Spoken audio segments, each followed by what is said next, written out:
realizing that nothing in Charlie's life was real. It's just something that keeps me up at night. Just nothing in his life was real. Like, everyone's just like, oh, let's just move on.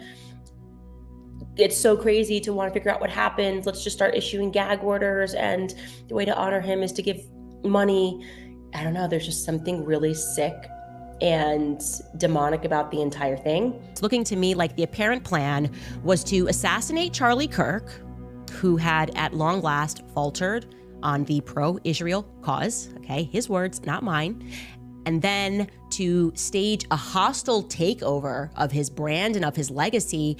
Turning Point USA, the conservative grassroots organization co-founded by Kirk, announcing his widow Erika will take over as the group's CEO. There's two things happening here. There's a widow, and then there is the chairman and the CEO, and she has assumed that role, okay? So criticisms pertaining to anything at Turning Point USA that are being directed at Erika are fair. Yeah, I'm putting the fire here right at the feet of Turning Point because I am disgusted.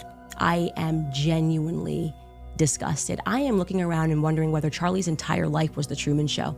None of you guys are behaving in the way that you should be behaving. But I'm starting to think that the assassination of Charlie Kirk was something akin to a regicide, right? The assassination of a king to install a new ruler who the king would have never approved of.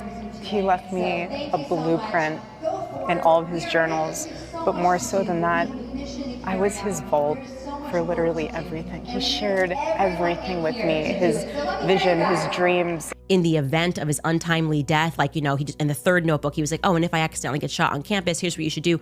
Call Erika, and then after you call Erika, come find this notebook. And in this notebook, you'll see that I am using adjectives like fantastic and heroic to describe Mikey McCoy. My husband's chief of staff, the amazing Mikey McCoy. Why are you doing that? Why do I feel like you're trying to program me? And if during this process of our imagination, common sense comes on and we're like, oh, but wait, Charlie, wasn't he like a boy genius? He's a pretty bright kid. Wouldn't he have maybe formalized that succession plan outside of like a diary? Maybe call one of his many lawyers? Maybe formalize it in a will, because that's what you're supposed to do if you are thinking about dying and you need to make a plan. You make a will. I'm sure he had a will, but no, he wanted to put it in these notebooks. And then the plan was to guilt us, I think, to try to haunt us with the ghost of Charlie's notebooks that we're never going to be allowed to read, but we're supposed to accept that they most definitely read, like for sure. That's what it feels like. I am told that these people believe the official narrative. Lone shooter. No one else involved, just a crazy guy with too many pronouns in his bio. To have seen the autopsy report, to have seen the different evidence portions that have been collected, I trust our team.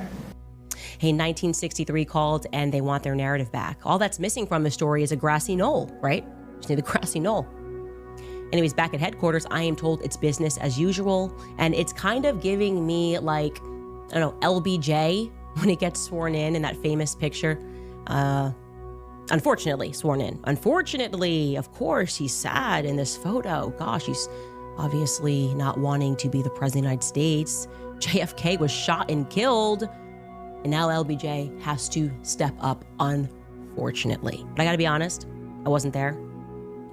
I don't think LBJ was actually that upset. I don't know why. Vibes. The vibes just aren't vibing for me in that picture, but maybe he was. Maybe the truth is that LBJ simply, to use an expression, had his wits about him.